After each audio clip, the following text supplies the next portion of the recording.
Comment expliquer le silence des organisations dites féministes ou de celles qui disent défendre les droits des femmes et des jeunes filles, sans oublier le ministère des Solidarités du genre et de la protection de l'enfance dans l'affaire Grace Koumaï?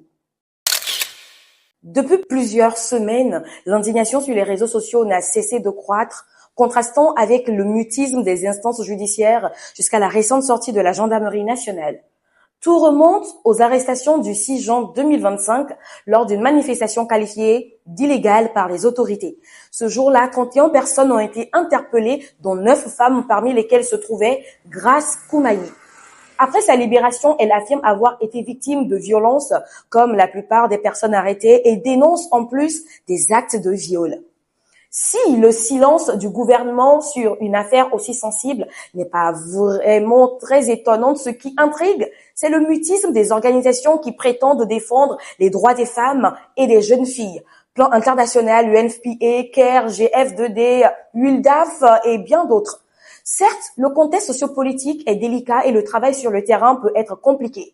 Mais ces organisations pourraient au minimum publier un communiqué, interpeller le procureur ou adresser une lettre ouverte au président du Conseil pour demander que lumière soit faite sur cette affaire.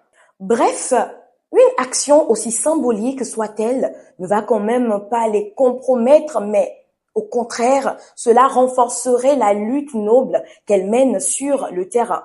Pour rappel, Grace Koumaï, sage-femme et activiste, fondatrice de l'association Faire autrement l'accouchement et présidente du mouvement politique Les Nouveaux Patriotes, est actuellement détenue à la prison civile de Lomé depuis le 3 octobre pour atteinte à la sûreté intérieure de l'État et troubles aggravés à l'ordre public après diffusion sur les réseaux sociaux de certaines capsules vidéo jugées attentatoires à la sûreté de l'État.